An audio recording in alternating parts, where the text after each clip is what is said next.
10, 9, 8, 7, 6, 5, 4, 3, 2.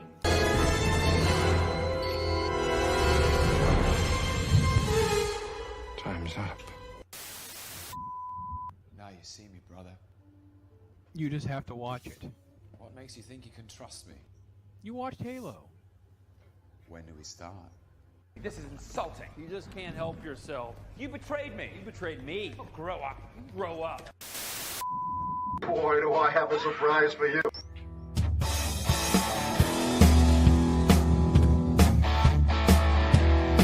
Are you ready for Talk Hard?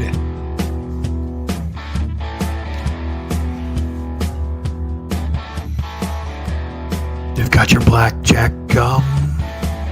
Stone Loki. And our guest will be here too.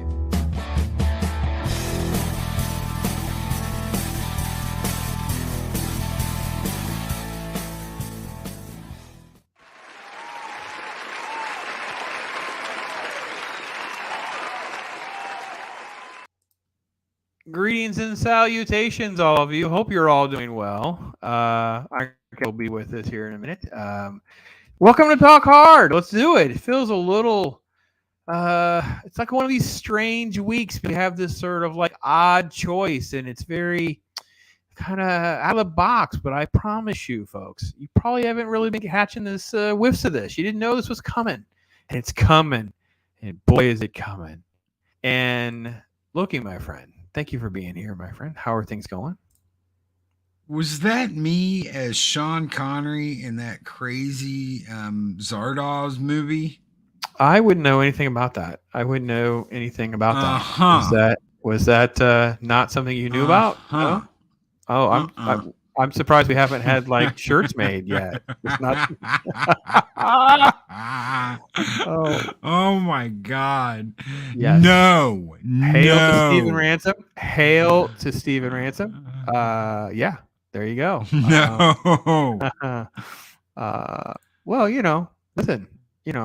It's out there, and I kid you not. I've sent this link to Ironcaster twice, so we'll try again. I sent him one too. So, yeah, you were out there, bro. Let me see if I have it pulled up here. Yeah, you're No, N-O, whenever, and that will never be shown, especially on the morning show. Jesus, no, I'm gonna be getting calls. Is that really you? Is that really your chest hair, Loki? No, leave me alone. What the hell? Look, yeah, I mean, I'm pretty sure this is you. I mean, I could be wrong, but it looks like you. Seems like it's you. Let's see. Let's all examine this a little closer and make sure that we all are looking at the right image. Because and don't be a traitor, Chris. Don't be a traitor. We are not getting heirs involved in this.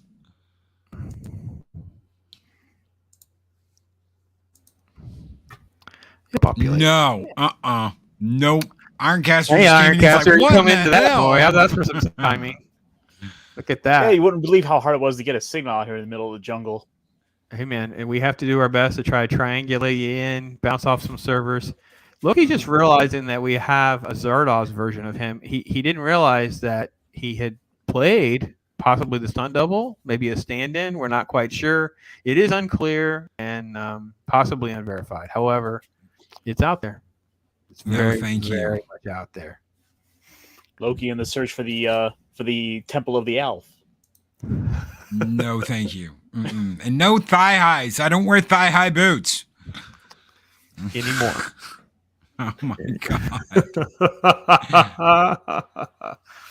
So yeah, it's been crazy. It's been good. Hopefully you were doing well, Ironcaster. Sorry about not sending you the link. Then I did send you the link. I didn't send you. I don't know what's going on, man. And then we're in the jungle trying to get a signal. Who knows what's happening out there? It's crazy out there. It is crazy out there. Doing well? Yes. It's been a week. Yeah, no real complaints. I actually put out a video this past week. I love this video. Folks, check it out. It literally is on brand for Ironcaster. Find what you love and make the most of it.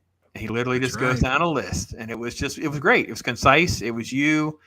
It was definitely, I loved it. Perfect. It was perfect. It's just under 10 minutes. So it's Ironcaster in less than 10 minutes. It's like, it's the brand, it's the trailer. That's it. It was great. Kudos to you, man. Awesome. I can probably go into more depth and, I was kind of figuring out like how to do a whole, the formula. Yeah, no, sometimes we are our own worst enemies, and I think you did great. You did great. I think it's awesome. So, Chris Berger, of course, is here. He's wrenching away, taking good care of us. Appreciate everything Chris does for us. Well, I don't want to waste too much time because I don't want to spend a whole lot of time on this terrible movie. I want to zip right through this movie because we have a reason why we would subject people to this movie, do we not, guys? I mean, it's not like we're just going to randomly choose to, watch The Lost City. However, there's a reason. Why did we subject ourselves to this movie? Because we have to be in the know when everyone else is like, what's happening? What's happening? Why are they doing this? Why is this like this? Why are they to cast this person? We're like, oh, let me tell you who these people are. Yeah, that's kind of how I felt. Because I ended up down this rabbit hole of watching parts of this. And I was like, this movie's so bad. Who made this movie? And then I was like, oh, no. Oh, no. Should we tell her? Well, I mean, Chris is here. We can talk about Chris. This is going to be the creators that bring you He-Man, the Masters of the Universe. We kid you not. The movie, right? You not. Yeah, live action motion picture. They've cast Kyle Allen, and they are all about their Kyle Allen.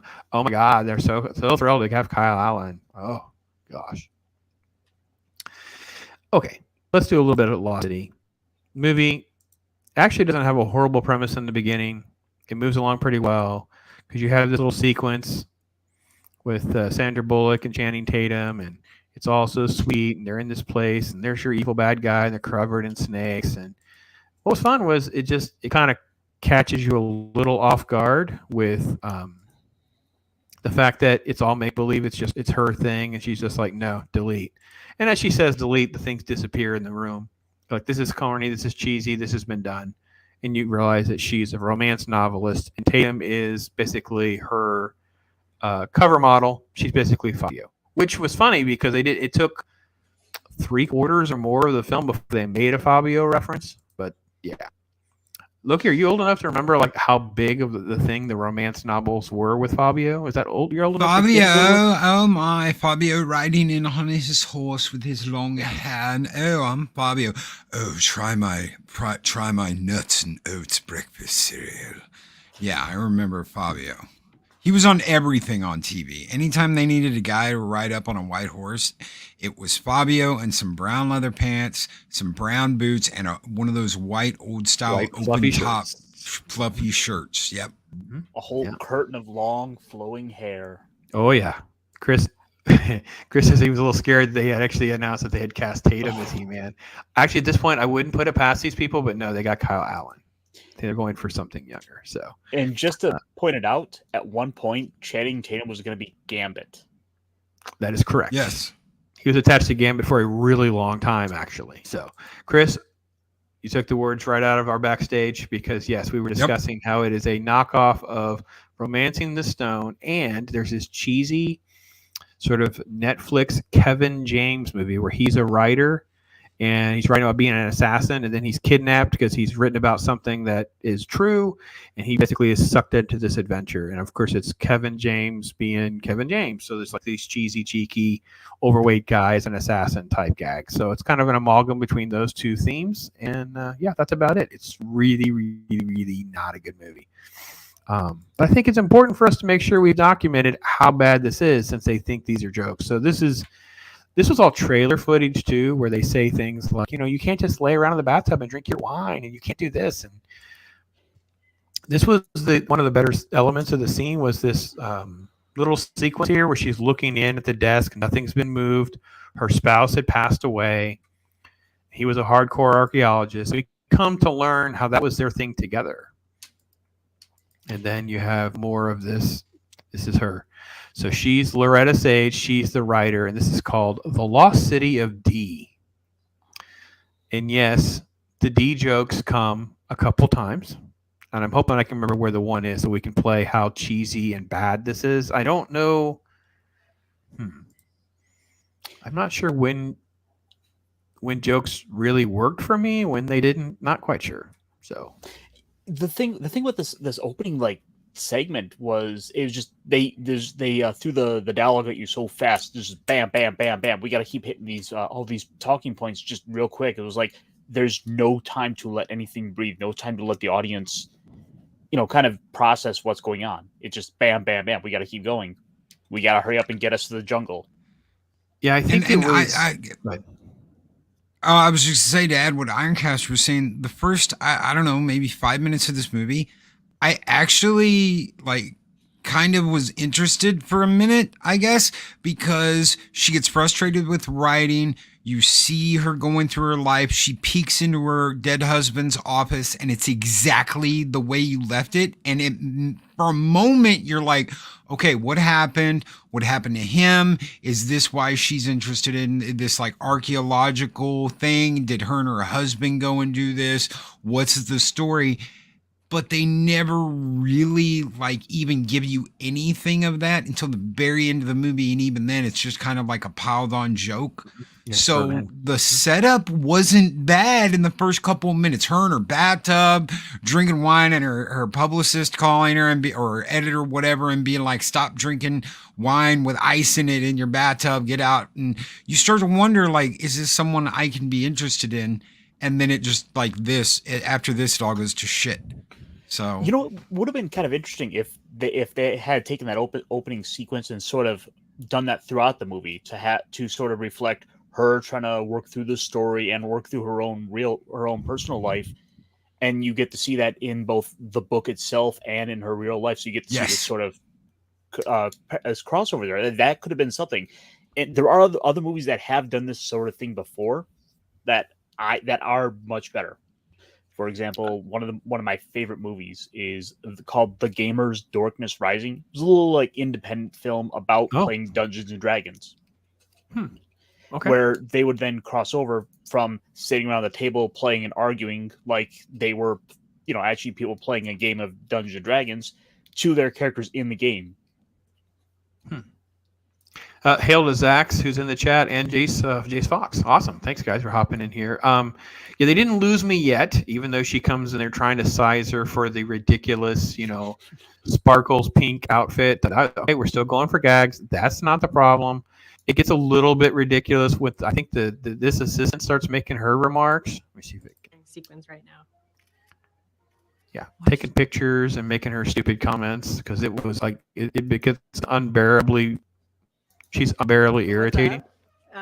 I took over your social, so this morning you tweeted, "Where are my ladies at? Meet me at Ballroom G at 5 p.m. Hashtag Shawn Mendes.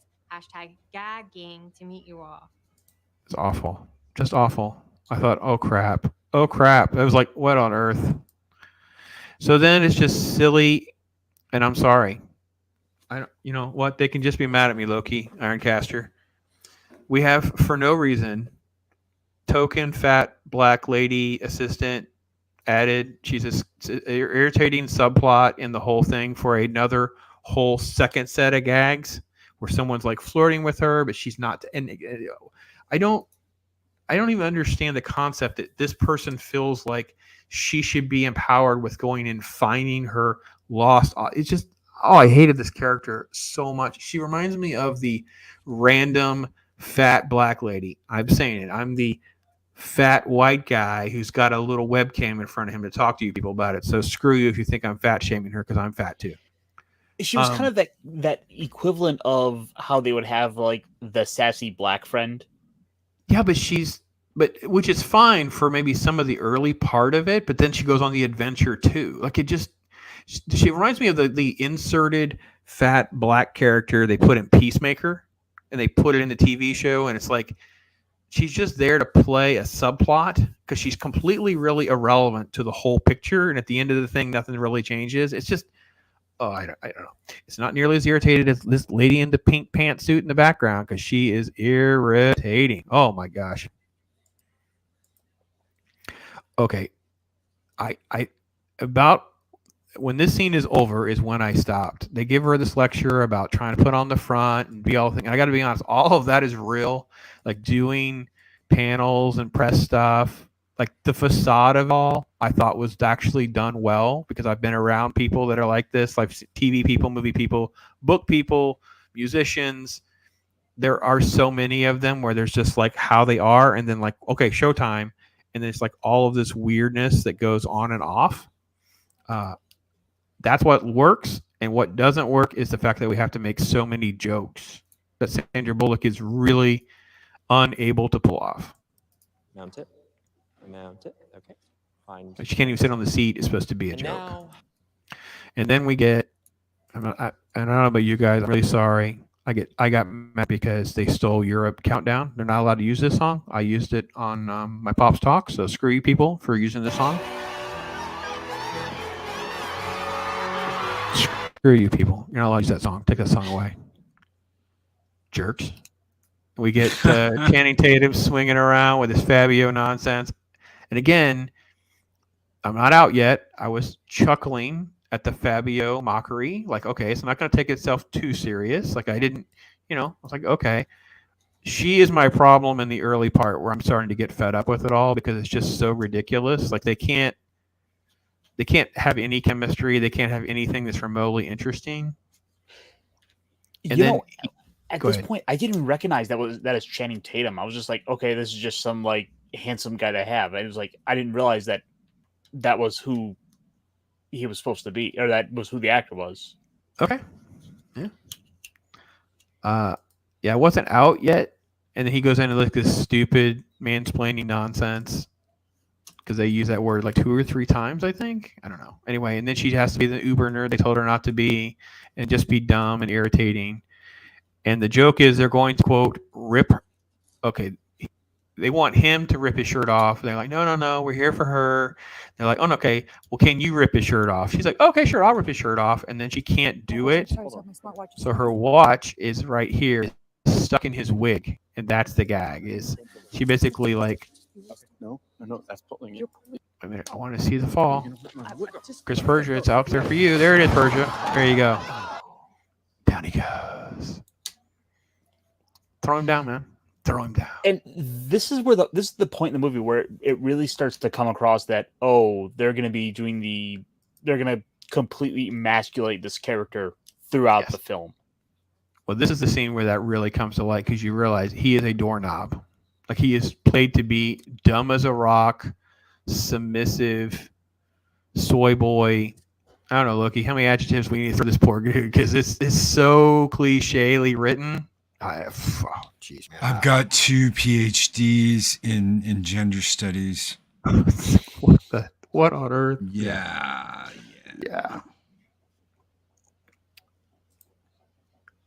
This is your hero. Even if you think later it's not gonna be, and you're like, wow, no, it's your hero. David Spade from Just Shoot Me, failing miserably. Yeah.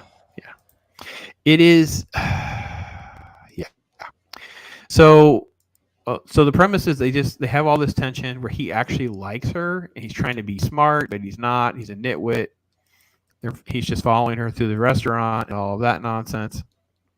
And then outside, she thinks she's getting. They have this stupid gag where she knocks over the trash and she's picking the trash up on her own, and she has to. Well, I'm really an environmentalist, and oh my God, is that someone's retainer? Just so they can set up that this is how she gets abducted, because he's talking to the chef person about his feelings for her.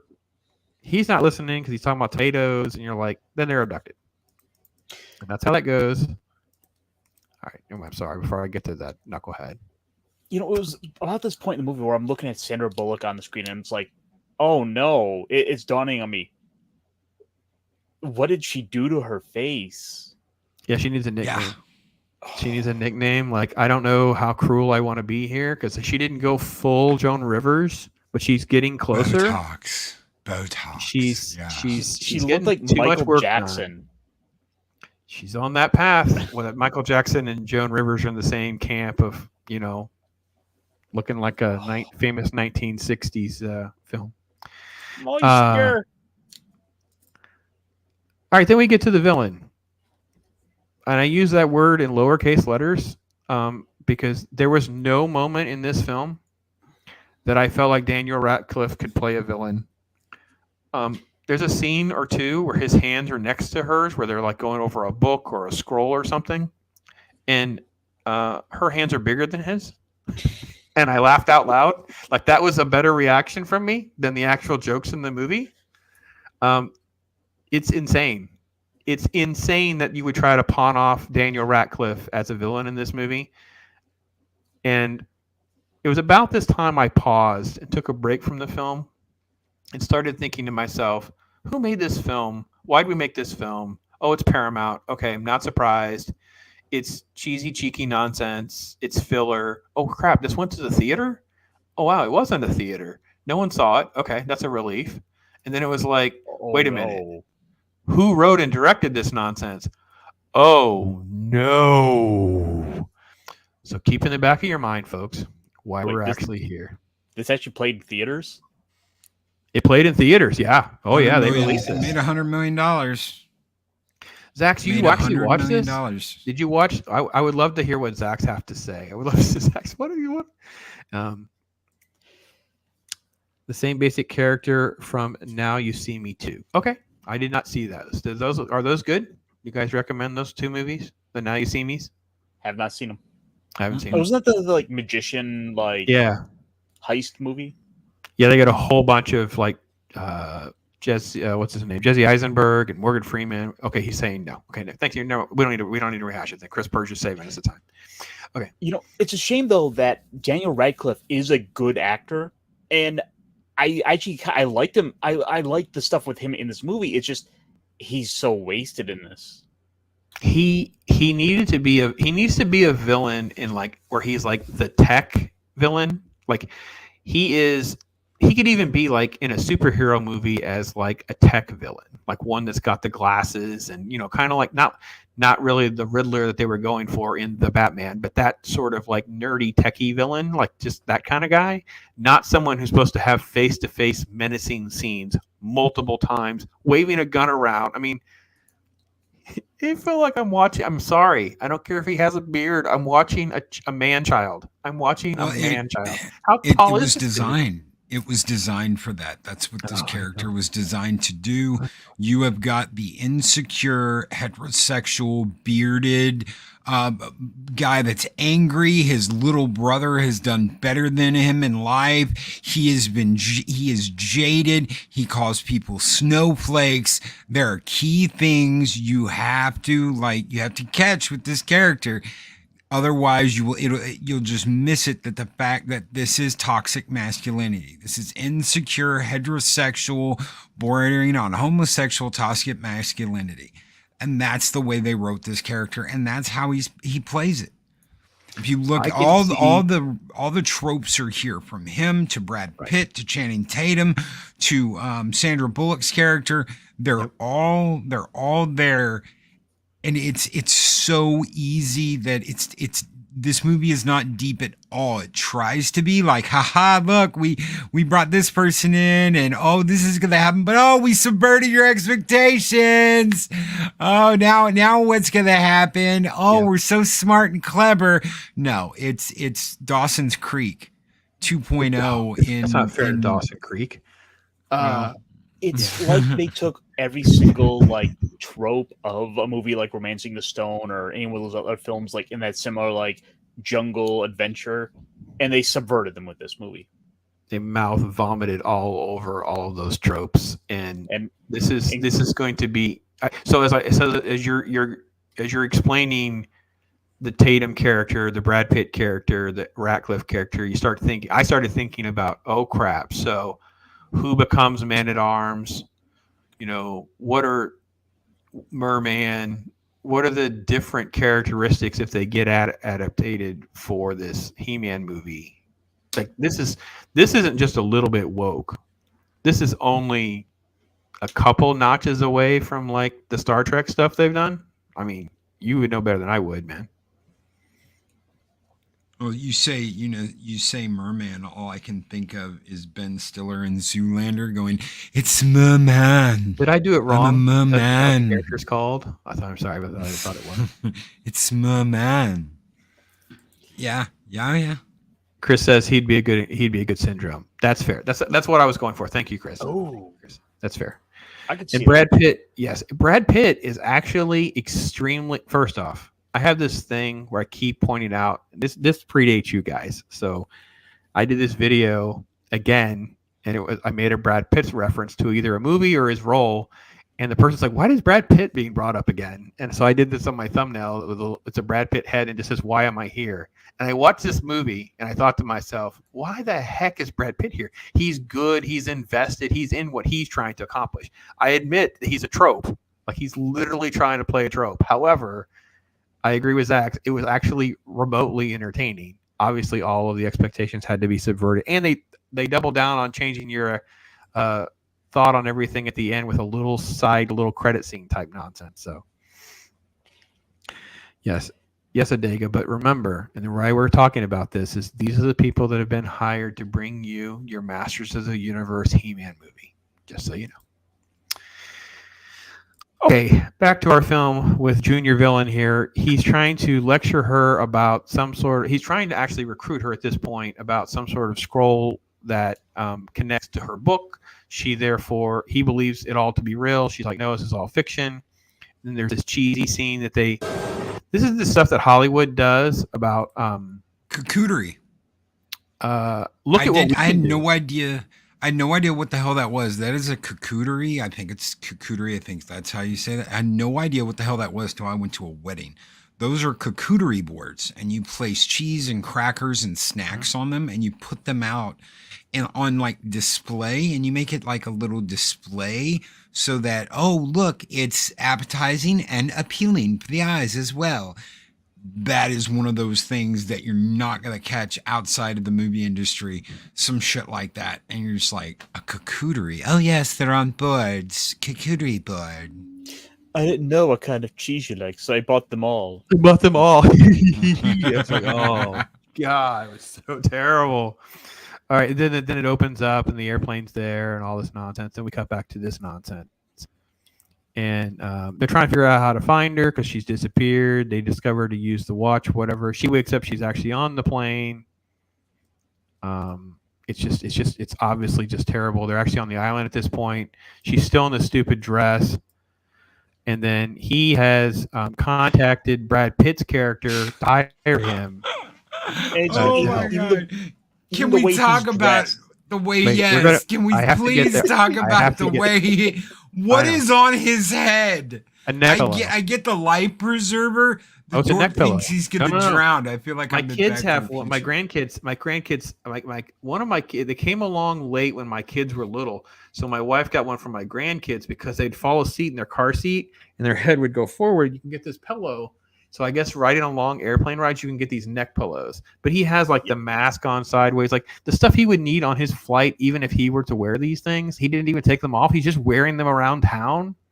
Oh wait, folks, it only gets worse. Let it play. At first, I thought the mask was like the little like tinted visor that you would have seen like a '90s guy wearing or something. You know, just to keep the sun out of the eyes. And it's like, no, that's the sleep mask. I thought it was a fanny pack. I thought he had a fanny pack on his head. I was like, dude, is that what dorks wear now? Is fanny packs on their head? So I love to have set design conversations. Why on earth are there just 5 random motorcycles? Just they're everywhere. Like, so in the back left is a blue Vespa. Then you have this like Suzuki hot rod. Then you have 2 motorcycles that seem like they might fit. It's like, we just need motorcycles in this scene. Go get motorcycles. It's like, what on earth? Should we line them up? No. Just put them on the lawn. Just put them out on the lawn. They borrowed them, and there's 5. They borrowed them from the set of Boba Fett. There's 5. There's a blue one in the corner. There's a black one next to it, and then below that there's a black one. There's another black one, and the white one's off to the right. So there's a green one on the far right by the trees. Just so you know. And then 6. They borrowed all those from the set of Boba Fett. Yep. Yeah. So yeah, this level of insanity. He still has his earbuds in. And there's Brad Pitt. And Brad Pitt comes in. See where they got the music. And it's like it's obviously set up that he needs to be like the star of the movie. This What are goes you in for the doing? hug. He's It's like, a "Nah." kid off of me. Yeah. Which again, this is that further subverting where you would think that Brad Pitt is like looks like the one who should be the big action star that's going to come in and do all the cool action stuff throughout the movie and be the big hero. Oh yeah, and this is the doping. This is the level of jokes that we get from these guys. They're gonna walk up, and he's got to put his suitcase. I got to turn the sound off, so at least I can't have that as a part of the argument when they flag the video. He goes to throw it in the truck because it seems like he would be in the truck, right? No. He's in this little tiny car. I don't even think that smart car. I don't know what this thing is. It's insanely small. You have to reverse it just to wind it up. Oh yes, okay, got it. Like one of those little wind up. Yeah. Again, he still kept the neck pillow on. Like I don't know where the it's just It's soy. It's soy. These it's are guys so over today. the top, these are though.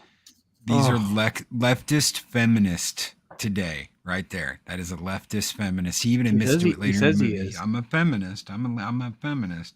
This is what they want men to be today.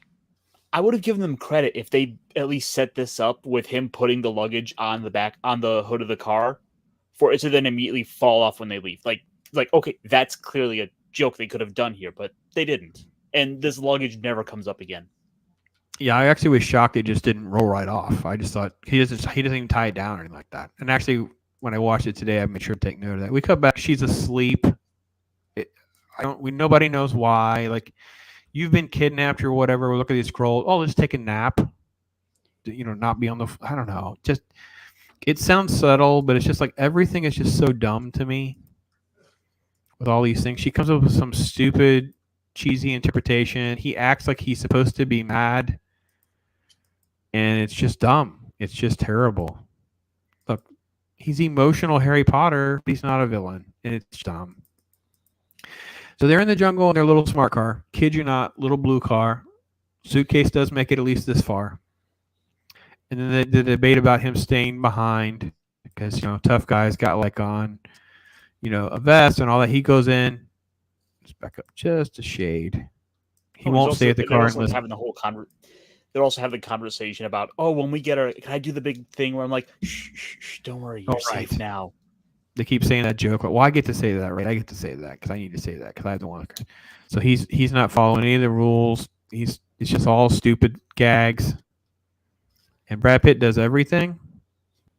And he just stands there. Yeah, that's literally the extent of his masculinity. Is he'll throw. Usually, I think most of them were open hand slaps later on. That's kind of like the gag. He's like, "Well, thanks for that." He's like, "Oh yeah, I'm here for you. I'm doing my part. Whatever." It's like so stupid. Anyway, the Pitt character levels everyone, and then you get to the scene that was in the trailer, which I have to be honest. Again, I agree with Zach a little bit. At least Brad Pitt's part. Brad Pitt showed up to do what he was supposed to do. Why are you so and think about this. My dad was a weatherman. My dad's a weatherman. Yeah, she's like, oh my God, right? Okay, so within seconds of her meeting Brad Pitt's character, she is like, she's just like, oh my God, who are you? And with a name like, oh, my dad was a weatherman, right? So immediately she's like, yowza, oh yeah. And Tatum, this entire movie, Tatum's like, what about me? And she's like, eh. And even at the end of the movie, she's like, eh. But immediately Brad Pitt comes in here and woos her. And she's like, oh yeah, I will do anything you tell me to do. Instant hots for Brad Pitt. But Channing Tatum, the whole movie. Is this what really what women want? Are you agreeing with me then this film is extremely sexist? Because we have the opening sequence with the book fans who are acting like a bunch of horny bras at a strip joint. And then you have like there's supposed to be this brainy, smart, above board writer who just like, oh, look, Brad Pitt's hot. I'm ignoring this guy who's obviously hot, but he's a buffoon. and I've just judged him as a moron and an outcast. But this guy, he's just hot. It's like it's just so primitive, for lack of a better term. And like the start of this movie felt less objectifying when you had the women like screaming "rip his shirt off" than here where he's just like completely humiliated every turn. Yeah, it's just insane. This is the big money shot that they paid all their money for. Hair flick, cute. He's holding her foot. So as you guys take note, this is the extent of which Channing Tatum's character. I don't even know his freaking name. I don't even know his character. Anybody remember his name? He's Fabio to me. Dash. Whatever. I don't freaking know. Dash. Dash is the character, the Fabio character. Alan. That's Alan. Whatever. Who cares? Okay. So he's holding her heels because she still has her heels on. And then after the hair flick, cue the music, cue the explosions. We paid for this, and they're in wheelbarrow. That was the only way they could get her out because they didn't want to spend time to untie her from the chair. He couldn't even like run decently. No, he's just jogging, holding her foot. It's just, yeah. Hey to Claude, by the way. I don't know if I said that earlier. Zach says Brad Pitt has enough charisma that in a way he made the rest of the movie worse in comparison. I be honest, they did get me. I didn't see it coming. Like they were going to do what they're about to do. We're going to spoil it. I know you guys don't want spoilers because you're ready to race out to watch Lost City. However, just want you to know. Make sure I get the sound. Hey, yeah, I know some quotes that could be good for this moment. Like, They bond over Latin because hot guy is actually like he's Latin because all hot guys know Latin. I mean, they did have her in the movie going on about how she's attracted to intelligence and I'm above all that of these brutish men. Except when, like Loki pointed out, she saw Brad Pitt for 2 seconds, and then the legs were wide open, and she was like, "Hey, who's your dad? What's going on there, man?" Yeah, I believe they called that creaming the jeans back in the day. Creaming? You did not. Oh my god. We need to go to a commercial break. Did I go too far, Pops? I'm sorry. No, I'm just laughing. I might need a minute to catch my breath over a jeans reference. That's so great. Oh, that's so good. Let's not go over the top. We'll be fine. Oh, God, it's so good. All right, spoil the movie. Guy trying to do his job. And right now, that job is to get this lovely lady. And that's it. That's it. It's The over. rest of the movie is downhill. Just so you know. Let's go home, guys. I will say the jokes of him having Brad Pitt on him. He's like, I have his brains in my mouth. I can taste his thoughts. I actually laughed at that joke, but it's just so dumb. Everything is so dumb. It's literally what Loki said. They sit in a room and they come up with these stupid ideas. David Mamet calls all of these glasses-wearing Nimrod soy boys Jasons. So it's a bunch of Jasons and the scissoring hens sitting around and coming up with these ideas. And these people are getting handed masters of the freaking universe. My God. Lord help us. Lord help us. Just want everybody to know, I subjected these two men to this. I'm subjecting you guys to this for that reason. When they're all complaining, because Jeremy from Geeks and Gamers and some of the rest are going to be losing their freaking business if this Masters of the Universe comes off with the Z Brothers attached to it. I can only imagine what Andre is going to say about this. Yeah, this is so incredibly bad. Zach, he admits he did not actually pay to see this. Thank you. Oh, neither did I. He's Channing Tatum, and I'm not paying either. I did not pay either. So yes, Chris, he did go there. And yes, this is the sequel to the morning show.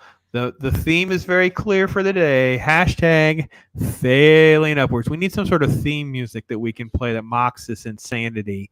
I literally have a video that will drop tomorrow morning from my Graham Nolan interview where he's explaining like who actually is writing these comic books or who are these people, and he has this sort of like great veteran quote about how untrained they are and stuff like that. And basically it's failing upwards. It's just like, editors that aren't trained, whatever. So So this is the gag. This actually made me at least laugh a little bit. I see laugh is hard because I wouldn't call it a laugh. Somewhere what's laugh? What's between a laugh and a giggle? I don't know what that is. Chortle. Chuckle. Okay, I chuckled and at this sequence over having the brains in his face and I can taste his thoughts and the gags and he's like trying to wipe it off and driving on the road, whatever, and then it becomes just stupid again. She still has a stupid dress on. Like when nobody ever bothers, just all done for gags, just done for stupidity. He pulls over to the side, and of course, what's going to happen is you can tell by the shot right here. This is how bad Hollywood is. This is in the foreground. There's no frame of reference or anything. They just film on the side of the road. It's over here and it's leaning. It's probably tied to a rope because they're not going to pay any real stuntmen. And they're just going to like the way that shot is lit. It looks like they weren't even on the same set as that car. No, that was green screened in, or that was CGI. They were definitely not on the set when it's actually. This was an external shot. There's no one else there. No one was there whenever they pulled this thing over the side of the mountain. Definitely not. 100% guarantee.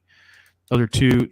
That's a composite shot. 100%. This was filmed on location wherever this was pulled over a cliff, and they're in a green screen. 150. I can use my crappy Photoshop skills, and we can crop them out just like that. Well, there's no sun to hit him from behind and light him up like that. I mean, that's like stage lighting hitting his back. There is no sunlight to do that, and it's all cloud. No light on this. Yeah, there's no light on this side anyway. This is lazy. This is fucking lazy filmmaking. I'm sorry for dropping the F-bomb, Pops. It's just effing lazy. It's lazy, sloppy filmmaking at its worst. Masters of the Universe. Over the mountain. Cut back to Nitwits. Okay, so then we have this stupid scene where they're going to the authorities to look for her. And the jokes in the line say, let's see. Nana, hey, slut. Oh boy. Yeah. And I thought to myself, who wrote this? Like, did a man write that line?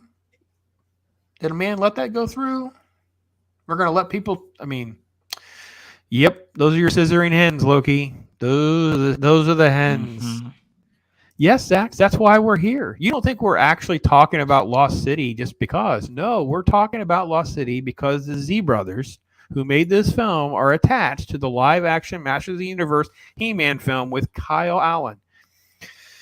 I just want to skip to the end. Let's just move. I have 15 more minutes I'm going to spend on this, and then we'll get to the meat of why we even be more concerned. Okay, nonsense. Cut to, cut to this nonsense. He's covered in leeches. That's the gag. Okay? So we get the butt shot. Yeah, I gave you the butt shot, YouTube, so you can take all my money away if I ever have any. Waterfalls, nonsense. Climb mountains, adventure nonsense. At night, more bonding. And it's just full. His head up her butt. It is. It's like face up the butt gag. It's I need to start a fire. Let's just dump this stuff in the fire. We need this ointment for your back. Oh yeah, sorry about that. And then he tries to talk hot to her, and she's not getting it. It's just rude. She's such a witchy person. I think that's what Loki you're getting at. It's like the depiction of her. Oh, it's unbearable. I'm like, dude, just freaking throw her off the cliff and just go back. Just go back. She's not worth it, man. All those freaking horny women in that scene, the cover artist thing, he goes, I don't know. I tried to save her, but she didn't make it out. Her and Brad Pitt both didn't make it. So they make countless numbers of butt-to-butt jokes or whatever, and it's just dumb. Anyway, do you guys have anything else to really add to this nonsense? Because I'd rather get to the Master of the Universe thought process and ranting and raving. Here's another one of your composite shots, Ironcaster. It's just so bad. The lighting on her face, and like, look at her, how bad her makeup was, and yeah, they don't know what to do. She looks so bad here. Like, it just, nothing looks right. Like, it's all a freaking mess. It's like the skin on her face is pulled back, and she's got enough Botox. It looks like she just cannot emote. Yeah. Okay, so this is one of the dumbest sequences I've seen in film in a while because they have this weird motorcycles are chasing them, shooting at them, and somehow they get diverted to run into each other and over the side of the cliff. And then the main characters discuss that for about 5 seconds. You're like, what on earth? It's worse than like children's programming. Like it was just so dumb and so bad. Okay. I want to get to the Master Universe, so we're going to go really fast through all the nonsense. They make it to some village. She's destroyed. There's constant jokes about the dress. Yes, let's go to the dress because there's constant jokes about the dress as a loner. She's torn the dress up. And then when she finally, and this is this weird person that's flirting with her. Like he's constantly making moves and flirting. He's, I don't know, he's supposed to be a pilot. Anyway. Then they finally romance and they dance. She starts to see him differently, and then she gets kidnapped again. And then you have small hands on the airplane scenes, and just stupid fight scenes, stupid sequences, more gags. She crawls through the hole. Let's get to that gag. This was just. Then, like the one henchman I liked was like just killed just as for a joke. Yes, he was thrown over the cliff, just boom, not dead. It's like the only nice thing is it feels like this movie's trying to hurry along and speed you along just to get it over with, even though it's nearly 2 hours long when it should have been like 90 minutes at most. Sorry, I didn't have it muted. Trying to be a kiddie slide. Like a rock sphincter. Or a troll anus. Oh, right, well, Yeah, rock sphincter, troll anus. Ha ha ha! Send the girl. Send the girl in the rock anus. And then, long story short, it's about love. It was all a joke. There's no treasure. It was all a waste of time. No treasure. They fall in love, kind of. He ends up on a boat, but they end up, getting each other in the end. Blah, blah, blah. Yada, yada, yada. It's awful.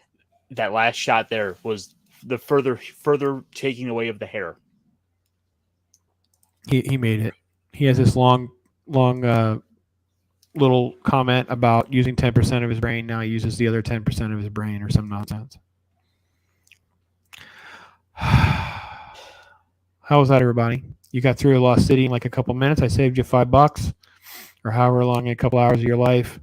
But more importantly, I gave you a tease of the people that will be in charge of your freaking Masters of the Universe movie. Here are these two knuckleheads. Don't they just reek of Hollywood excellence? Because that's what I think when I see a picture of these two. I'm like, oh no. I'm always put off by the Hollywood personalities that insist on wearing the cowboy hats for no reason and things like that. They're probably not from Texas or anything like that. I'm always just put off by that, by the way. These are the Knee brothers. They were in charge of this film. They credited this film on how it helped prepare them for the Masters of the Universe, quote, reboot, a live-action film that will star West Side Story's Kyle Allen attached to play the role of He-Man. So let's get into the first comment. Wrap yourselves in, folks. He is such an incredible and emotion of vulnerability. He is just an amazing dramatic actor, and he's funny like Michael J. Fox. Like, he has this special thing, this energy that is rare in an actor. Then you add on top of that, he is trained like all forms of martial arts. Like he's a swordsman. He does parkour. He can do anything. So the amount of Jackie Chan style crazy action stuff we're going to be able to do in this movie is going to blow people away. Because they're going to have their main actor doing all that. They're going to have their main actor doing swordplay. They're going to have their main actor doing parkour. They're going to have their main actor doing Jackie Chan style crazy action stuff.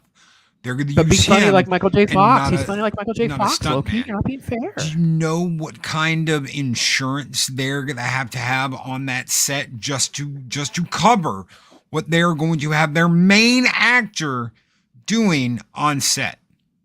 You know that Jackie Chan got away with that shit because they didn't have any of those rules and regulations when they were filming. They didn't have to ensure their main actor didn't get hurt because the son of a bitch got hurt like every other scene. He'd hurt his wrist, he'd break his foot, he'd do all kinds of crazy shit and get hurt. but that Jackie just rode with it and did it anyway.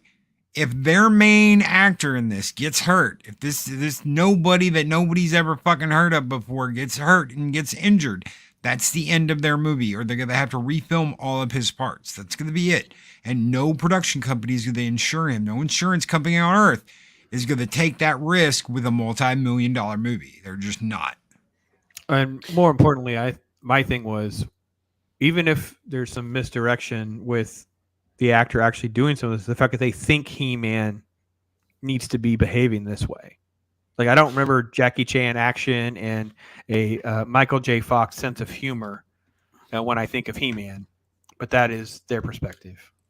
Yeah, no, the thing that definitely jumps out to me here is I don't think of parkour and He-Man together in the same page. I mean, sure, there might be some action, but it was never about, the whole vertical movement that parkour is known for. Yep, absolutely. Hail to Gray from Wakazashi's Tea House and Pacific 414 hanging in here. He says, when I saw this trailer, my first thought was it looks like trash. Yes, Pacific, but remember, those people were in charge of He-Man. Yes, and did have a budget of $68 million to do The Lost City. Pace so yourself, it didn't even Chris. make its money back. If it added into if you add in the revenue from the cost of the movie, the cost of advertisement, they didn't even make their money back on this. Yeah, it's freaking disaster. Wow. Okay, let's go further. Healing Pour some upwards. salt on the wound. In terms of Lost City helping pave the way for Masters of the Universe, it's very important for us that with the Masters of the Universe, we hold on to what that was like for us as kids. That Masters of the Universe property and those toys for us as kids. It wasn't silly to us or absurd to us. It had depth and meaning to it. I'm like, whoa, what? Wait a minute. But why did I just sit through Lost City? Okay. He goes on. How old are these guys? How old are these guys? I don't know, freaking know. You guys want to look up? I'll look it up. I'll look it up. It. Go ahead. I'll look it up. There's one more paragraph, and this is where he contradicts everything I just read. Like that paragraph's like, okay, well, I don't get the connection of the silliness of Lost City preparing you for Masters of the Universe, even though I will admit you sound like a Masters of the Universe fan. You want to take it serious, but then you say, but what we don't want to do is lose the fact that this is wild, and these are crazy characters and colorful, and that was part of the balancing act that we were trying to do with Lost City. Hold on to something that was a core human empathy to it, and yet isn't afraid to have fun and get crazy and have wild things happen and have wild characters.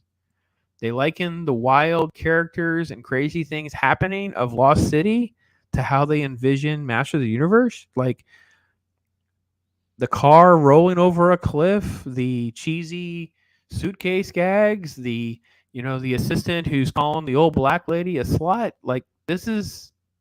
How are we connecting the dots for these two guys?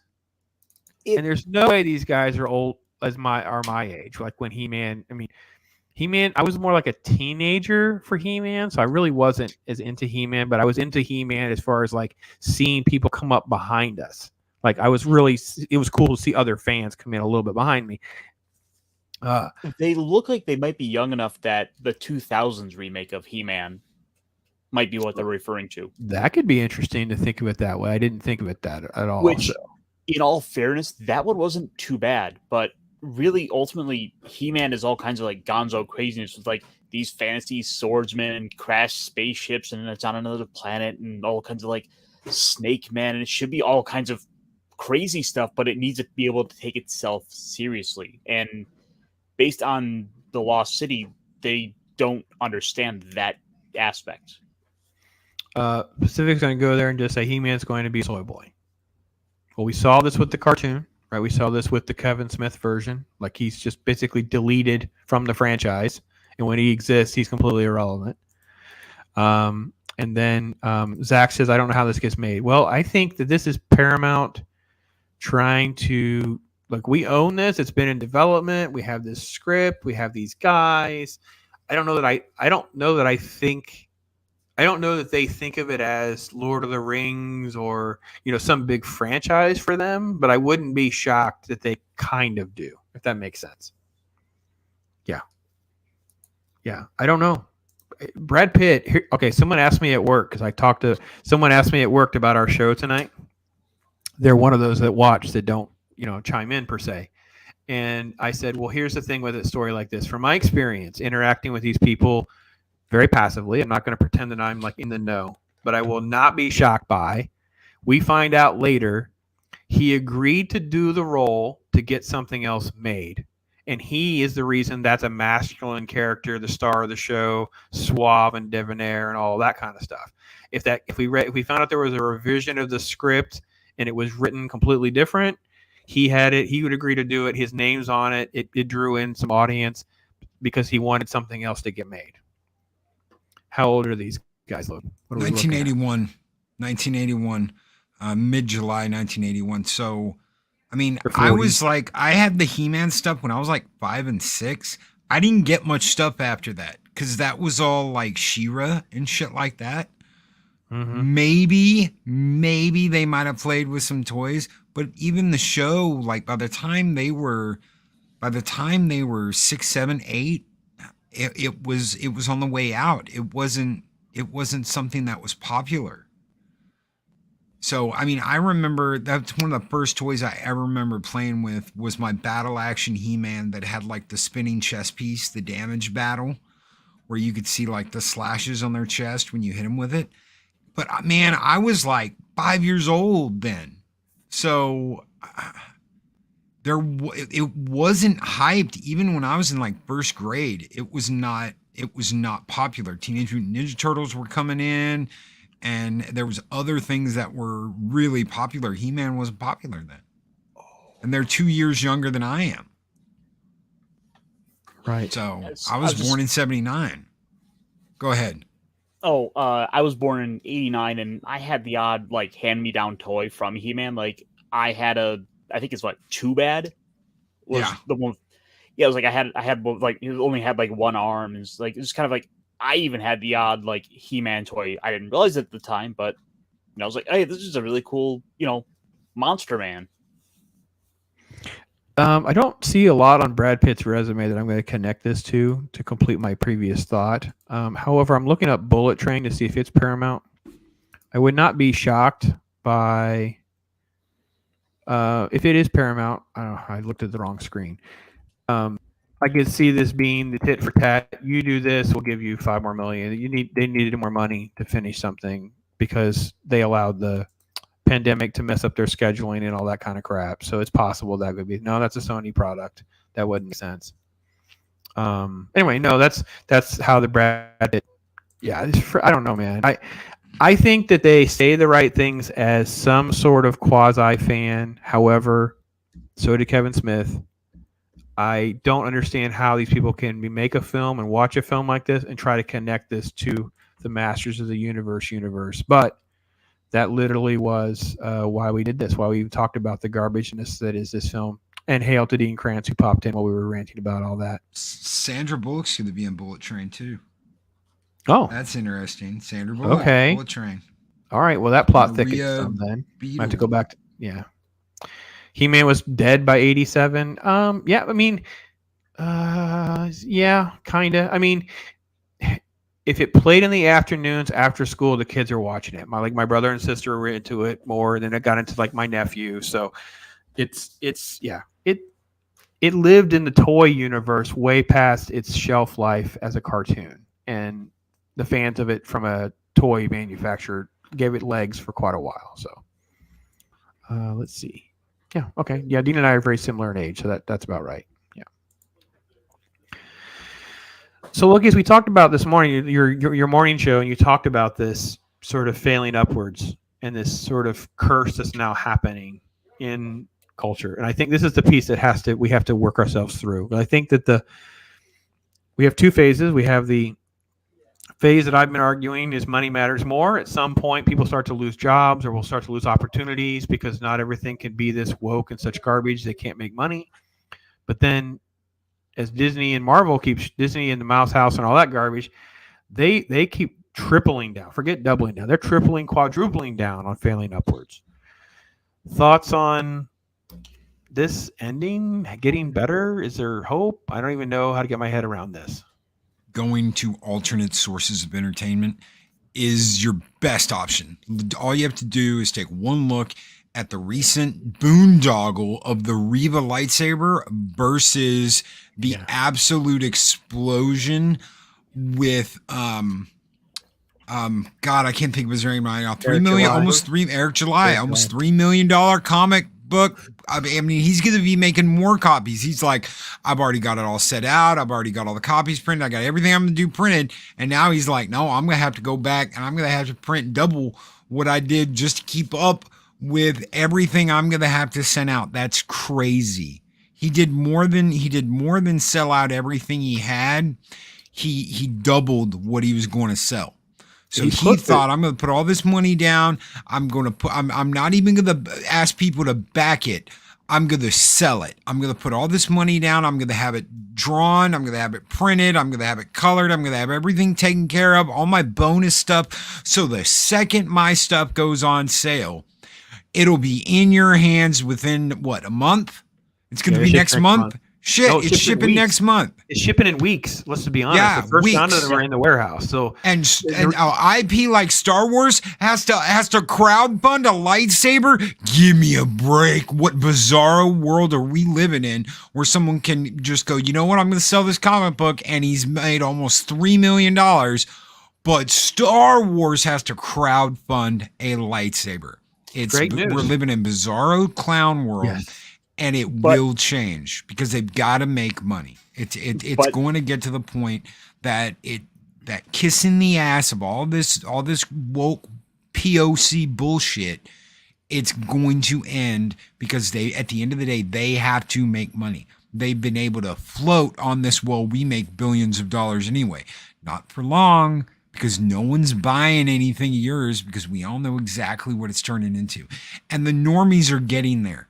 That's the big thing, is that the normies, the people who don't read all this stuff, the people that don't know and are like, man, why was the last two Star Wars series so bad? And then they turn and they find that buddy that's been their friend for 30 years that's kept up with all this, that's going, no, man, this has been going on for a long time. Ironcaster. I would say if anything, they did us a favor by crowdfunding it because with this failure, we now have one more bullet point, one more thing to prove. It's like, look, this is a character that the Star Wars website and all the access media were going on about how much, the fans just love Reva. They can't get enough of her. Why, in fact, they wouldn't even buy her lightsaber. We couldn't even get 1,500 people to buy this thing. And Star Wars is a brand that is known to sell merchandise, sell toys. They sold empty cardboard boxes for Christmas of just with the promise of Star Wars toys. And they got away with it. They couldn't even sell this one. They got away with it. My wife did it this weekend. We were in a store and we walked down an aisle, and you know how sometimes the clearance will be on the end caps in some of these bigger stores, right? And it was all Pride stuff. And she just stopped and looked. She goes, "You keep saying they don't spend money. These people keep making all this crap and they don't even buy it." I says, "You have no idea how bad it is." I said, I can go into any comic shop right now, and there are if people have been suckered into it, they're just all stuck with it. It's just all this crap of toys. And I showed her Ollie's. I've tweeted photos on Ollie's, and we go on Ollie's. There's always a Captain Marvel.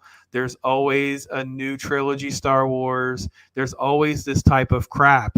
And I commented when I was a kid, we were literally begging to have time to crawl around the toy departments in like an Eckerd drugstore to look for Star Wars toys. That's how hard it was. They couldn't keep things in stock. We were literally like, "Yeah, Grandma, can I go to the drugs? I'll go to the drugstore with you if I can look for, can I get one Star Wars toy?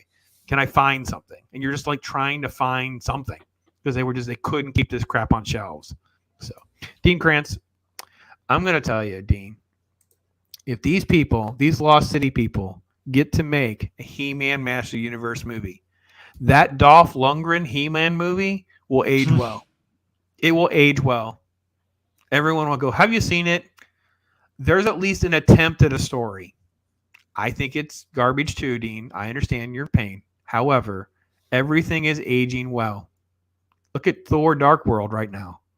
Thor Dark World, like now everyone's going, well, it's not that bad. Yeah, because there's actually a story. And thank you, Gray. Thank you for that, man. I appreciate it so much, all the support. So they can't come up with anything new. They just chase clout by using something old. Let's see.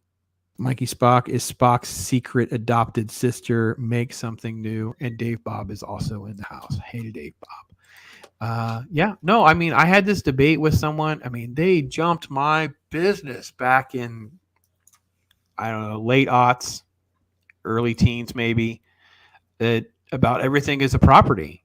And I'm like, everything is a property, but it's only as good as if your fans are pleased to come and spend the money on the property. It doesn't do you any freaking good to get licensing to a property and then change it into something that fans don't want. Who the heck are you marketing to? Like, I don't understand. So, look, see, Gray understands my pain. Drugstores, grocery stores. It was in anywhere we could get. You couldn't, like I Iron Catcher, I think you and I did on the stream. We were talking about that. Literally, we didn't have toys in 1977, folks. 77 is the empty box. Toys finally arrive in 78. Good luck finding them. Movies still coming out, being re-released again. It wasn't. So you literally have from like 78 until probably a year or so after Jedi. So I would say 84, 85. You have that long, and it was just toy frenzy all the time. And if we understood how rare these things would be, oh, gosh, the irony. Oh, the irony. So, I don't know, man. I thought it was important to at least try to bring some awareness to the He-Man fiasco that's still kind of brewing out there. I try to find stories. These are not old. I sent you guys more of a private link on one that was from May. They were talking about Kion and He-Man. So it's not like they've pulled this back. Paramount just made a ton of money on... Oh, what are you showing off? Oh, that's the original. Yes, I want all 130 episodes of the original. Good for you, man. Like, I didn't grow up with He-Man, so I had to go and familiarize myself with it. So I'm like, I'm now sitting down and I'm watching through all this. Like, it's a big beefy collection. Yeah, it's over 100. Yeah, I have them. I watched them during the pandemic. I watched them all during the pandemic, and it is really. I have to be honest. It's just I was a little older, and for me, I don't have as much of the nostalgia love of them as other people do. I prefer G.I. Joe over the He-Man with that same sort of like, I don't want to say genre, but that kind of stuff. And I consider Transformers way more even than both of those, or possibly Transformers more than both of them combined. So I don't know. Were you into He-Man, Loki? You kind of skirted around your He-Man love. I had some stuff. I had Castle Grayskull, and I had the mountain with the microphone, the evil one, Snake Mountain, whatever it was. I had some stuff. I had some vehicles, but I never was like, oh my god, I have to play with my He-Man stuff. Or it was just kind of like, okay, cool. All right, he's got the little spinny chest thing. Oh, I got the guy that has guns pop out of his wrists, or oh look, it's like a battle tank or whatever the hell it was. I couldn't name you what the stuff was, but I liked it. It was cool. I saw the Dolph Lundgren movie. They were made well. Yeah, right. They were heavy duty. They're really nice plastic, heavier plastic than some of the other toys were. So I mean, I remember some of their heads would almost like hollow themselves out. It was weird because their heads were really squishy. Mm-hmm. So they had like the hard body, but then their heads would be like really squishy, and you could lose a head, or a head could pop them right off on itself, pop them right off. But overall, it was usually good durability, and I liked other stuff. I had everything G.I. Joe. I could name you probably everything from the Hiss tank to the flag carrier and all that cool stuff.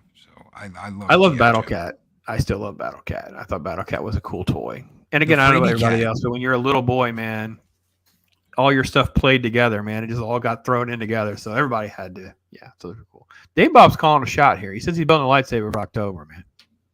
Nice. That's it, man. Get in the game. Start talking some smack. Right. Have some fun with it. Him and Arlena need to have a rematch. Here we go. The only change in boy toys that I am okay with, G.I. Joe Hasbro did well there. Okay. Let's see. Yeah, grown. Well, kids loved it. Yeah, it's cool. And okay, let's see. I bought an issue of #1 of G.I. Joe. I admit to liking it. Yeah, the G.I. Joe comic books, man, they're good. Yeah, I Larry just Hama started those. Larry Hama did some good stuff.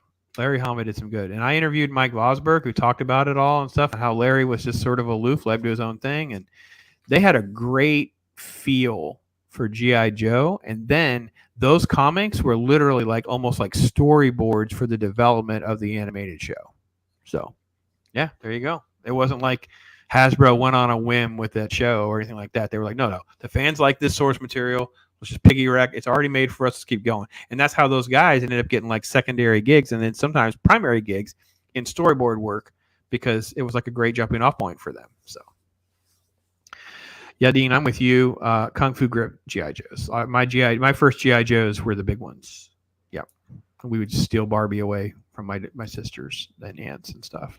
G.I. Joe. I still remember going to like Kmart and seeing just an entire row, an entire like aisle of just G.I. Joe stuff. Yep. Yeah. Yes, it's really fun. I actually had I think I've got everything worked out, how permission is on the YouTubes to share some of the classic toy commercials. Battlestar Galactica.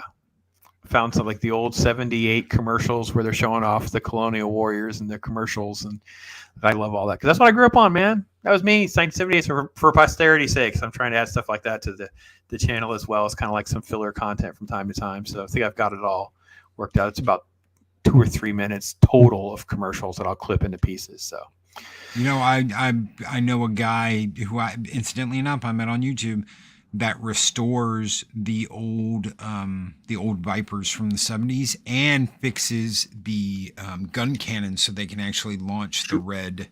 Ooh, they can actually shoot because all they took out of that was the spring. Mm-hmm.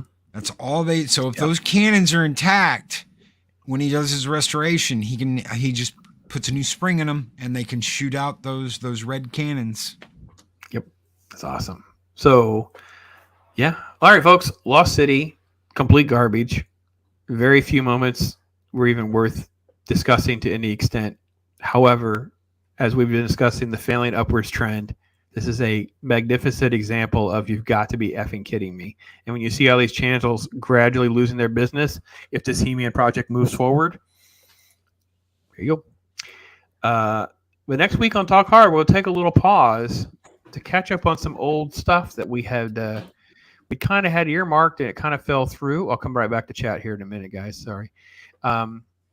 Loki's going to headline for us a show and tell on his Star Trek haul from IPCC, right? Is that where you guys were? Yes. Yes. We were at ICC Con. Yep. ICC, yeah. The incredible Star Trek haul there. So we're going to show that off. He's got some other cool stuff. He's got Star Wars comics he wants to share. I'll have some other stuff. I have a He-Man collectible. I don't have much He-Man. I don't have any He-Man stuff, but I do have one thing, and I'll bring that next week. So with a little show and tell, some more talk, maybe even open the mic up. Let the door open for a minute on Talk Hard. We don't do that too much, but we could. It's a little old school radio tactic. Just let that fly. So, okay. Dave Bob says, I blew up my big G.I. Joe in 1964 or 5. I loved fireworks and blowing stuff up. Amen, brother. I blew up so many action figures and grew up in Indiana, and I had, hillbilly family like in Kentucky. So that early 7, 8, 9, I was able to get fireworks from like factories down it. So we'd have like the early versions of like the stuff you weren't supposed to be able to get back then. Literally like, I guess, M80s are bigger, and it would literally just blow them completely apart. It was absolutely insane. Let's see. Dean says, I had friends that wore the Colonial Warrior jacket. Okay, cool. Anything has to do with the old Cylons. The classic Cylons is my favorite. I really could care less about the new ones. Like the show. Not going to diss on the show, but signed up for Disney Plus, canceled after watching 1883. No desire to watch Lost City or anything else they offered. We understand. We understand. There are other avenues, Dean. You need to hit us up. Let us know. There is at least there are at least some worthwhile things on there. Beavis and Butthead has been pretty promising so far. Yeah, it's one of those things where, like, this is where these companies are going to have to evolve. I agree with you, Loki. You've always talked about how that you're going to see them kind of merging back together, or they're going to license it back together, or something like that. There's not going to be this many. We can't have 7, 18. It's because we have this core of 4 or 5, but there's like, how many is there total? Over 200. That's insane. I couldn't even name. We'd have to have. It'd be cool to have like a whiteboard or something. We could try to list how many we can get to. But you had a good point on your video. I propped up your video. You haven't been over to Ironcaster. Please sub to Ironcaster. His recent video, 10 minutes, on brand. It should be his logo. His slogan, his logo. It says, "Find great stuff and make the most of it." He went through actual positive recommendations, and it's one of those things where you touched on the fact there's so much free content on channels like Tubi. Couldn't recommend Tubi enough. Pluto is another one. I'm on Pluto and Tubi a lot. Yes, there's commercials, but you know what? Tons and tons of content on there for free. So they have a channel that plays nothing but the old Addams Family. Yeah, I know. I with some irony there, I had just bought a digital copy of that to watch on my phone, and then I found it. And I found the channel. It's like, oh, come on. No regret. It is what it is. No. I made model airplanes just to blow them up. And actually, Dean Krantz, on that note, my grandfather was really into the remote control model airplanes of that time, where they would use like what's they call like balsa wood, the really fancy ones, like the little oil rig engines, and you'd fly with a remote control and all that. So he would allow us to have the ones that crash and the ones that didn't make it. We could have all those pieces and all those parts, and he would help us make things. They wouldn't really look like an X-Wing, or wouldn't really look like it, but yeah, when you're a kid, you're like, yeah, now let's blow it up. So I got to do that when I was a kid. Close enough. Let's blow it up. I like it. Yes, and Chris, thanks so much for putting Ironcaster's link there. If you're not already subscribed to him, do that. If you're not checking out this guy over there every morning, 8 a.m. Central, 9 a.m. Eastern Time, the master of chaos, mornings of mischief, all sorts of crazy stuff. Not tomorrow, Thursday night, you and the Mad Doctor doing your show at 7 p.m. Central Standard. Yep. 8 p.m. Eastern. I'm getting the hang of the scheduling. Late show with Mim on Fridays. Yep. Get a little drink. We drink a little bit and hang out and talk shop. Just trying to have a good time and get to Saturdays. Friday night's all about getting to Saturday. If we can get to Saturday, we're gold. That's awesome. It's good. It's good. Great shows, guys. There's tons of content. It's getting to the point now where I think there is definitely been a lot of coalescing of. I heard Arwen say this today. She called it the gathering instead of calling it a community. The gathering of creators, the gathering of fans, the gathering of fandoms, and seeing some of this stuff. And I had people DM me because they saw me like 7 of their videos in a row, and I'm like, well, I was out of pocket for a minute. So I'm catching up, because if you can hit home and you hit videos, you can see all of the content where you left off, and you just can go through them all one at a time. So, Dean, what on earth? You're doubling down on this explosive things. Should I be concerned? My love of explosive was rewarded when I became a member of the SAC team. Got to call in airstrikes and watch things really go boom. I absolutely would love to hear stories about that. That'd be awesome. It's like that's someone who got to do what they loved as a kid. Oh, blowing crap up is the best. I have friends that heavy artillery people that come out of military. It's like, oh my gosh, yes, I was absolutely just love the idea of. I met a guy who was like doing like testing stuff of certain types of equipment. And the stories are just the best. It's like being a kid. If you're not starting out your day with Loki, I don't know why, but check him out. There's your link. Thank you, Chris. Chris is the boss. I gotta say, Loki, the Tuesday show is my favorite of the lot. Just tormenting Iron Man for an hour. Oh my God, he's such a good sport about it too. Don't tell him I said that. If anybody, don't clip this part. He's such a good sport about it, and we kid with him and we joke with him. And some people aren't like that. It's like, oh yeah, ha ha ha, and then they're like, F you behind the scenes, and how dare you, blah blah blah. And, but Mike's such an awesome guy. He never takes it personally. That bone in his body, really. No, He doesn't. He really doesn't. Yeah, I left in if you watch the Graham Nolan clip, I left in the little part because he went on and he was like totally fanboying with Graham Nolan and it listed off all these things that he owns. It was like 3 posts, and I left it in the clipped video too, just because it was like uber fanboy moment. We all do it. I don't know about you, but it's like you kind of restrain yourself. You're trying not to, and yeah. But he did. He put it in chat. It was there, and I put it in the clip too. Left it in the clip. A lot of these people, if you just treat them normal, they will come back because they genuinely like that. They don't like people being up their ass and kissing their ass, and maybe that's why the way that they are the way they are. I'm kind of the same way. It's like some people, oh, you're so great, or yo, you do this, and I'm just like, look, I just do a morning show. I love the community. Anything I can do is great. And then, on the other side of that, you got people that are up their own ass about how great they are. So, yeah. And it was, I'll tell you this, of my interactions of these comic book creators that you're seeing on my channel is I'm interested in talking to real people, and they understand that I'm a fan, and they almost always say to me, yeah, I'm a fan too. They're always like, either in the interaction that we're doing before we're setting it up or when we're all fair, and it's a lot of that, like they want us to understand that they're fans too. That's why they want certain things to be good or better. And if we can find people who are in the industries that are like that, it will eventually continue to create an ulterior market, alternate content. It will definitely drive, again, money matters. It will drive things in the direction we need to go. And we have to. Someone's got to figure out some story time with Dean. Got to call in a fire for the USS Missouri. That was an epic day. Seeing these stories. Oof. Dave Bob, calm the shots. Oh my hey, gosh. Brownie. I got to get Mim back on. We cannot get our schedules to align. We just can't. I thought he was going to try to hop in on Graham Nolan with me, but he was working or whatever. So. But tomorrow I got Mike Byron, and if you're an old school, let's see, off the top of my head, let's see, Star Wars. He did Rogue Squadron, Heir to the Empire. He did Nexus, The Badger. He is the Punisher regular series writer in the very beginning. So not the limited series when it goes full. The one with he's holding the launcher on his shoulder cover one. That one. He also did some work on Robotech.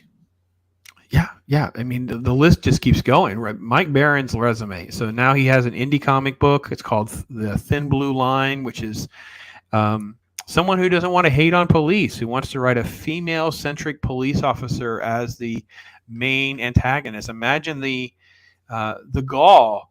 And he points out in his Indiegogo how they used to have these comic books that they want to pretend that don't exist, by the way. He has a photo. He puts photos up there. I think it's a Marvel one, but it might be a DC one as well. They all did. They all had pro-police comic books and characters and all of that. And Mike's a real deal, man. He's a great writer, great creator, a great mind. Can't wait to have him on. That's tomorrow at 5:30. So that'll be a fun time. So it'll be awesome. And gentlemen, we survived Talk Hard. Next week we'll have some show and tell, maybe some open mic, have some fun. Yeah, I have to swap some stuff out, take some stuff back to I'm getting to that point where I've done so much. I don't know how do you guys do this, but I have a box. Like my wife's moved me to a drawer, so it's like away from the office. I can't accidentally. No one can accident. So this is the stuff that's in like the long-term storage. Like this is not to be sold anytime soon. Like this is stuff I'm keeping. I say everything has a price in a way, but at the same time, now and anytime soon, it's not going to be that day. So, for instance, I've shown these before. This is my Marvel Series 1 set, my intact set with a Stan Lee card. They're going in that box. This is my Series 2 original Empire Strikes Back with, first year Boba Fett cards and Lando cards and all that, and stickers. It's going in that box. So I've been doing that. Been trying to, what's going into the box? I need to do that. I need to do a little rotation and bring in some new stuff for next week to show and tell. Don't know what comics I have. I have tons of indie comics that I'm trying to get through reviewing on. But yeah, great show as always, guys. Appreciate that. Appreciate you in chat. Oh, he says, Zach says he Mac Barron's book. Yeah, you should try. I will not. I do not have a copy of it yet, Zax. I don't have my copy yet. I backed it too, but I somehow didn't get in early enough to actually have my physical copy yet. So, and let's see. Dean says, I have been a fan of comics since I was very young. My older brother was in seminary, and when he comes home to visit, I would learn to read from the Gospel and Spider-Man. Good times. Oh, wow. That's a cool story. Yeah, I learned to read a lot of comic books too. Mag's got that story out of me where I sit on my grandfather's lap and he would teach me how to read out of a comic book. So, yeah, Dean, I'm very lucky to. I'm really into cards. Actually, there's more cards on my desk. I've shown I did the Tron cards on air. I think Ironcaster, you were with me with Tron. I was doing a lesson on Pacific. Mike, maybe because we were going on about the crunchiness of that bubble gum. Oh, the bubble gum. Yeah, I think I don't think the bubble gum's still in here. I was afraid it might have ants if we left it out. Let me see if it's still in here. Loki, you weren't with us when we had the gum. 1980s gum. You didn't eat that, did you? I was going to, for the right amount of money. It came out of this pack. The Tron doesn't have gum. We opened those cards. I'm not eating 80s gum. Sorry. They asked how much it would be. I said it's at least $50 before we even have a conversation. Yeah, those are beautiful. That Tron sticker is still the prettiest card. Here, I'll show Loki. Oh, I love that. I absolutely love that. And I tell people, these are really not that expensive. You can go to eBay and probably find full sets. Actually, that's what I have. I have a set of Ghost Rider Series 2 cards. I have no idea why I don't have a Series 1 set of Ghost Rider cards, and I'm missing one card. But I was going through them. They have like all of that top-notch Mark Teixeira, Ghost Rider 90s crossover art in that card set. This is like just the most beautiful stuff. So when Ghost Rider took off in the 90s and Mark Teixeira took off with that series and they started putting Ghost Rider in everything, Ghost Rider was like, he was in a Spider-Man, he was on Fantastic Four, he was everywhere, right? So these cards have all of these. I'm like, man, and they have all of the glow in the dark ones. And I went to go look and they're like selling for nothing. I mean, I'm talking like the glow in the dark cards are like $2 in shipping, like just $5 or $6. That's crazy for those cards. Those cards are beautiful. But I was on, I think, Mike's channel.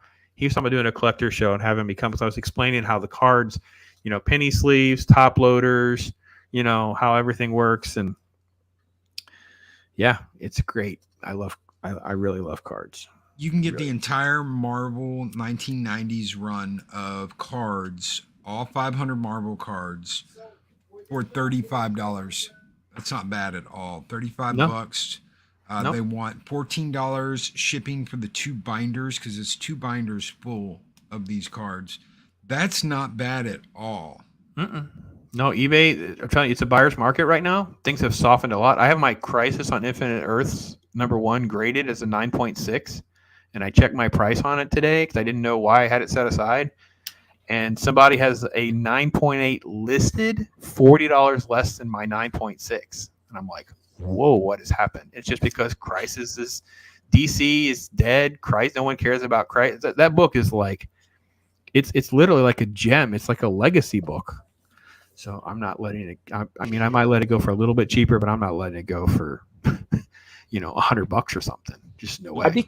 I'd be curious to go look at some of the listed prices for some of the retro games because I know a lot of that market definitely spiked during the pandemic stuff, and I'm wondering if things haven't cooled down with lockdowns starting to, if there's something you want, I always recommend you go to eBay, get it in there, get it whittled down to what you want, and then do a save search and set up an email alert, and it'll just email you. It'll give you email alerts. So and it's a buyer's market. Maybe not today for that. I actually was chasing. So, I've talked about Death Dealer, how much I love the Death Dealer comic books and the Fred Zeta art. It's resurfaced. Like we've got this new series.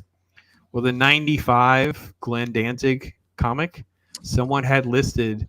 So there's a Whiz Bang comic book. It's the parallel of that issue, but it's actually signed, and there's only 1,000 of them. And someone had them, and it started at only $40. And I lost the auction, but I was like, oh my gosh, there's only 1,000 of those. So I think the only one left on there now is like in Canada. So it's probably about, after shipping, it's probably going to be close to $100. But that's a really It's low dollar because there's no like hot demand for it, but it's 1,000 copies of a book that's from the 90s. That's a very low print run. Very low print run. You do the math.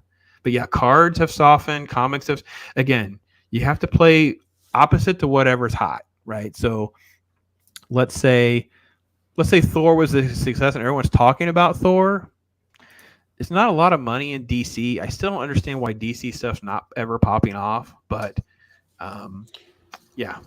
I think it's the movies having played a big factor in that. Is DC has really not hit it off with the mass audiences to where you're not really getting the draw to it like how everyone had over Iron Man. But the normies don't even care about DC. Like I've heard the sports guy. There's definitely sports channels that I know, and some of the investor channels that I know, and stuff like that. And they absolutely could care absolutely less about DC stuff. And really, even in the Marvel side, it's mostly Spider-Man and X-Men for the normies, and then like certain key books that they consider like the first appearances, or like the first Todd McFarlane one, or these iconic covers. The normie guys that are like this, that are not, and I say normie meaning they're into maybe collecting or reading some, but they're not into like the mythos like we are. They're not going to read like a whole run or anything like that, but they really love covers. Like there's like the famous Hulk cover with Wolverine's claws. You see Hulk in the reflection. It's 340, Incredible Hulk 340. That McFarlane cover is super hot. They love the Venom covers, things like that. So yeah, we'll see. So we'll swap-a-roo next week. Collector night, show and tell time. So Dave Bob says he has a comic from the 70s with an intact tattoos. Oh, cool. I'd love to know. Hit me up, DB. Let me know what you're looking at. I love finding the cool old stuff, especially when it's intact. Because it was just, it's glorious. It's glorious. What was like the earliest, Loki, you're kind of quiet about it. What's like the earliest comics? Because you don't talk about comics as much as you do your toys. Would have to be G.I. Joe. I've got some G.I. Joe stuff from like the mid to early 80s, whenever that G.I. Joe comic run. Yeah, Larry Hama stuff. Yep, I've got all that. That was where the first comic books I ever remember reading. I remember reading little He-Man books too. There were these little books that came with the action figures. Yep. They were like He-Man. It was like a little He-Man mini comic. I remember reading those. I didn't get my first, I would say like Marvel, X-Men, Spider-Man, anything like that until late 80s, early 90s. But I remember DC. Obviously, I remember DC. I love DC. But then I got drawn out by Marvel. It was like Marvel was so much edgier and it had so many cool characters, and they had, Wolverine and the X-Men, and it was edgy and it was dark, and Superman was a Boy Scout, and then Superman died. They killed off Superman, big Doomsday fight, and there was this kid in the comic. And he was like, he called Superman as like overgrown Boy Scout. Nothing can ever blah, blah, blah. He's a pussy and da, da, da, da, da. And then his family almost gets killed. Superman saves him. And literally he's at the funeral and he's like, I didn't appreciate him until he was gone. And I'm like, I'm sitting there and I'm that kid. And I'm like, oh my God, I didn't appreciate Superman. Now he's dead. And Batman has this kick-ass scene with Robin where they catch this guy, and Robin's like, should we, beat the hell out of him for trying to blow up all these people? And Batman's like, no, today we do it his way. We'll take him to the police. And I'm like, even Batman, I'm tripping out because of this. And I know some people don't like that whole story arc, but that got me to read DC Comics again. So then it was like back Marvel versus DC all over again to me started when Superman died. So it was the coffin scene for me where they're carrying the coffin. Yeah. And it's like hit me in the feels, like where you see Green Lantern, they're all lined up carrying the coffin. It hit me in the feels. That was like, because I didn't really, and I don't care for Superman in the sense that because he's so impervious to almost everything. Like I know there are good story arcs, but it's not something that I think is done well over like a long haul. Whereas like Batman has so many cool villains that it's easy to do a year or 2 years run because you can just keep rotating. There's so many to pick from. You just keep rotating, and then you have. But that Superman story with the cask, I hated how it all played out in hindsight, but it was fun at the time, man. It was really fun at the time. So cool, very cool. It puts it in the question of like, what do you do now? You've killed Superman. You have to keep selling books. You come out with 4 Superman. They did 4 4 new Superman. Yeah, it was fun, and I gotta be honest, it was kind of cool too because they had sort of like it was clear that there was one of them was evil, like one of them wasn't right, but you didn't quite know. You knew it wasn't the Superboy one, but you weren't really quite sure what was going on, and everybody kept saying it was Last Son. That Last Son was the bad guy, and I was like, no, he wouldn't come out and fry a rapist and not care. And just be like he was a criminal, a crook. He wouldn't have done that and then been the bad guy. It was too on the nose. He was like, okay, you want an edgy? Guess what we're gonna do? We're gonna give you a couple of things you want. We're gonna give you a younger Superman. Some people want a younger Superman. Some people want a Punisher like no holds barred. I am changed because of my death. I'm back and I'm just frying people left and right. You've got Cyborg Superman and who's more like kind of like Superman than everybody else. And if that didn't tip you off right away that wasn't Superman, because that did me. I knew immediately. I was like, it's Cyborg Superman. Cyborg Superman's a bad guy because he's the closest one to being Superman. Yep. And they're not doing that. And then you had Man of Steel, which was the first Superman of color. I'm in a suit. I'm in an Iron Man suit. I've got Superman's soul. That's what they said. Oh, this guy's got Superman's power. This guy is more like Superman than anybody else. This guy's got Superman's soul. And then Superboy's like the next generation of Superman. And it wasn't any of them. That was a great thing. It wasn't any of them. None of them. And I really didn't think it was going to be a Brainiac story. I really did. Yeah. I really thought it was going to be a Brainiac. It just seemed like they were totally like calling their shots for it. And it's like, oh, they kind of got me a little bit, but okay. No. Dean Krantz doubled down on what I said that normies only think about Superman, Batman, and some Wonder Woman. True. I think that the CW actually did help with that. I know we all have mixed feelings about that legacy, but Green Arrow, Flash, and some of the other extraneous characters have made it into the minds of some normies. You have a Kirby Captain America 100. You should DM me at least a photo so I can just be envious of a Kirby 100. Oh my goodness, beautiful, beautiful stuff. And Green Arrow and Lantern, I assume you mean when you say 60s run, I assume you mean the Neil Adams stuff or the stuff that came, but woo, yes, good stuff. That was actually stuff I used to get when I was a kid, didn't survive. I don't have them, never had them. They just had them when I was young, tore them up, loved them. Love Green Arrow. Actually, when I got back into comic books seriously, I don't talk about this enough. Mike Grell and his run with Longbow Hunters and then his series, it was adult. But it wasn't like adult meaning graphic, even though it had some mature warnings on them for some reason. It was thoughtful. It was mature. It wasn't Miller, but it was that kind of level of like a little gritty, little edgier stuff. I highly recommend Mike Grell, Green Arrow work. I have like a cheesy, cheeky love for Green Lantern, like that 90s redone and Guy Gardner punching people in the face, and I don't know. I love Green. I love the idea of it. I guess I don't know. Superman and Lois has always been good. Season 1 anyway. I'm with you, Zach. So I have not seen a single minute of season 2. Season 1 was so refreshing. I've been scared to even pay attention to season 2, thinking that they'll mess it up. But if anybody has watched it, either of you guys watch season 2? No, I haven't even watched the show. Period. Like I heard the first season was good. Yeah, season 1's good. Yeah, it's really good. So, all right, guys, we're going to wrap there. We ran over just a little bit. Thank you for all of you. Hail to the chat. You guys are absolutely amazing. These gentlemen are so gracious with their time, so knowledgeable. They're awesome. Make sure you're checking out their content, enjoying, engaging, and all that.